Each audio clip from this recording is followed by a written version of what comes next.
寄ってらっしゃい、見てらっしゃい。闇芝居の時間だ。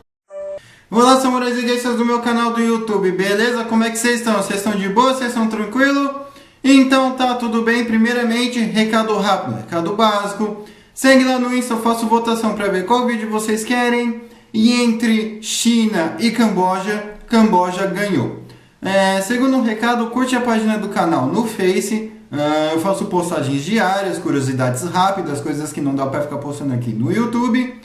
E por último, mas não menos importante, eu vou deixar tanto no card quanto na descrição vídeos relacionados ao Camboja, como o conflito hispano-cambojano, Angkor Wat, que é esse templo aqui, que é o maior local religioso do mundo.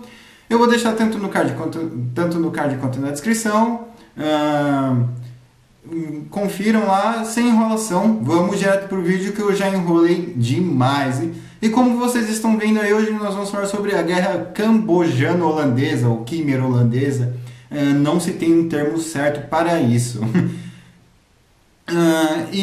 Bem, só que antes, né, eu vou precisar contar como que essa guerra começou e o que foi que levou a acontecer essa guerra. Porque a guerra em si é um negócio rápido, né? Então, tipo, ia dar muito pouco tempo de vídeo e a explicação ia ficar confusa. Vamos lá. Como todo mundo sabe, o que não é segredo para ninguém, né? Que nesse tempo, 1500, 1600, né? Que nós vamos falar sobre 1600, a Europa, né, já tinha suas colônias, né, formadas na Ásia, com exceção da França, que ainda não tinha o Sudeste Asiático.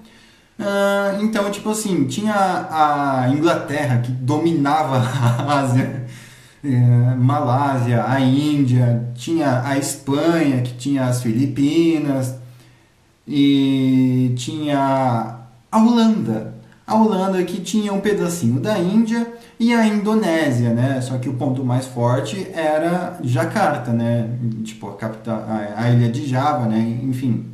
E nesse tempo, né, tipo, todo mundo já tinha com quem negociar. Então, tipo assim, o Japão tinha fechado as portas de comércio para a Holanda e estava negociando apenas com Portugal. Mas também houveram conflitos entre portugueses e japoneses, que eu vou deixar o vídeo na descrição. Os outros países que eram dominados pela Inglaterra dispensa comentários. A China, nesse tempo, ela negociava com os franceses, negociava com os ingleses e com os russos. Pode ver que tem pouca gente negociando com a Holanda. Coitada da Holanda. Mentira.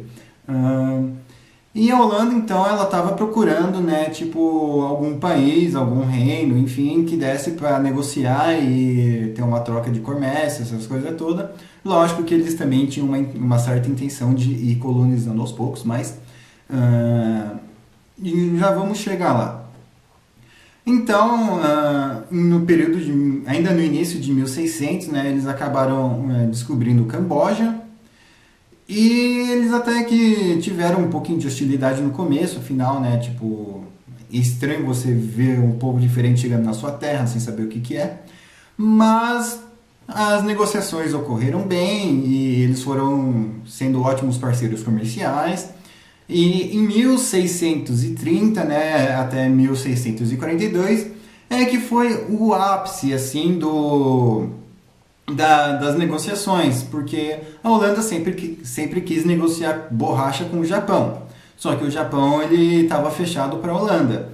Porém, o Camboja negociava com o Japão e estava aberto para a Holanda. Então, tipo assim, esses três países conseguiam negociar entre si, né, tipo, fazendo aquela ponte no Camboja. E daí estava tudo bem, estava tudo fluindo certinho. Até que no finalzinho, né, de 1642, o que viria a ser o atual rei Rehamat Pei acabou dando um golpe de estado, né, e assumindo o trono do Camboja. E até então, né, ele já subiu no governo, né, com uma hostilidade dos holandeses, porque já viu que, opa, calma lá, né, vai interferir nas coisas aqui. E o cara tava olhando meio torto para os holandeses olhando torto para ele. E até então estava tranquilo, entre aspas, né? Ele ainda era budista, E depois, né, ele acabou conhecendo uma Malaya e, enfim, eles acabaram casando, até que ele acabou se convertendo ao Islã. Não estou falando que o Islã é uma religião violenta, por favor. Mas esse Hemant Pay aí, perdoe a pronúncia, era uma pessoa bem totalitária e ele queria o Camboja só para ele. Então ele, num estralar de dedos, ele literalmente falou que ele não queria mais estrangeiros por lá, que eles iam estragar o país e a cultura. Então ele literalmente mandou matar todos. Sim, mandou matar todos. E como a maioria que estava lá eram holandeses, né, os japoneses conseguiam até meio que se disfarçar de Khmer, mas os holandeses já não. Então, tipo, em um dia, né, ele acabou matando 50 civis holandeses e 35 marinheiros e acabou prendendo 2 navios mercantes que estavam lá passando pelo rio Mekong. Prendeu os navios mercantes e falou assim, ok, daqui vocês não saem mais. E os holandeses, né, eles acabaram sabendo disso, né, eles falaram assim, opa, calma lá, o que esse cara tá mexendo com a gente? Então os holandeses acabaram indo lá e afundando mais 2 barquinhos cambojanos, né, mais 2 juncos que se falam, né, cambojanos. O rei do Camboja, né, acabou sabendo disso e acabou indo até o embaixador da Holanda que estava por lá e chegou e falou o seguinte, ou você para com isso, ou você manda esses caras parar com isso, ou então você vai ser pisoteado por elefantes até a morte. Ou então, né, com toda razão, o embaixador ele acabou dando um dinheiro, dando uma bela quantia em dinheiro para o rei do Camboja, né, na época, o que, em parênteses, né, a Holanda não sabia que esse embaixador tinha dado uma alta quantia para esse rei, e em troca o rei falou assim, beleza, mano, você me deu uma graninha aqui, agora vaza.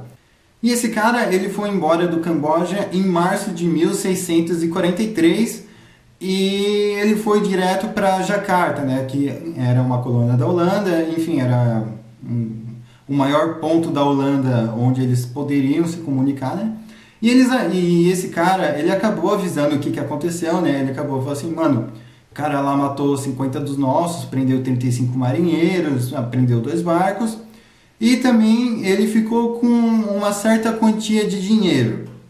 Então, né, os cabeças ali, né, que administravam, eles chegaram e escreveram uma carta pro rei do Camboja, uma carta ainda pacífica, né, pedindo com algumas exigências, que ele devolvesse o dinheiro e que ele liberasse os navios presos no rio Mekong, senão ia ter treta.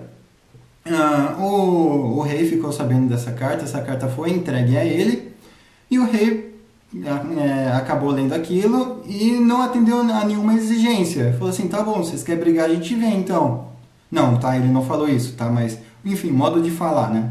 Porque ele estava buscando esse conflito porque, não sei, por incrível que pareça, não tinha nenhum motivo aparente para esse rei buscar um conflito com a Holanda. Mas segue o vídeo. Até que, então, né, a carta chegou à Holanda e os caras não sabiam... E os caras, então, eles acabaram pensando, não, beleza, então a gente vai declarar guerra para eles.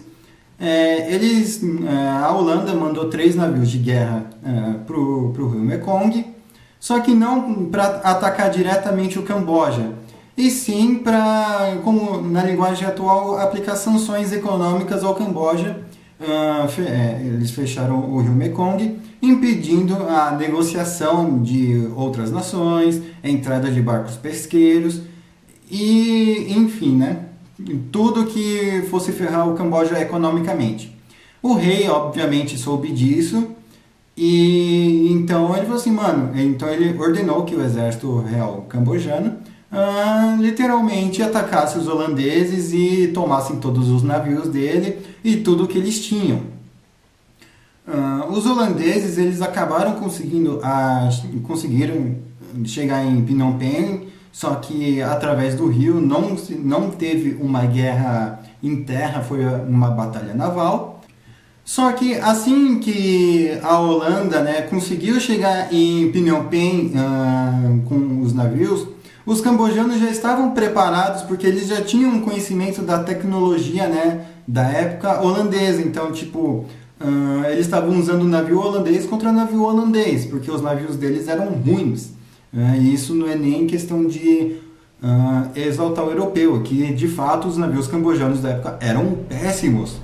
E em janeiro de 1644, a Holanda ela decide enviar os 4 melhores navios de guerra que ela tem lá para o Camboja. Novamente eles chegam perto de Phnom Penh.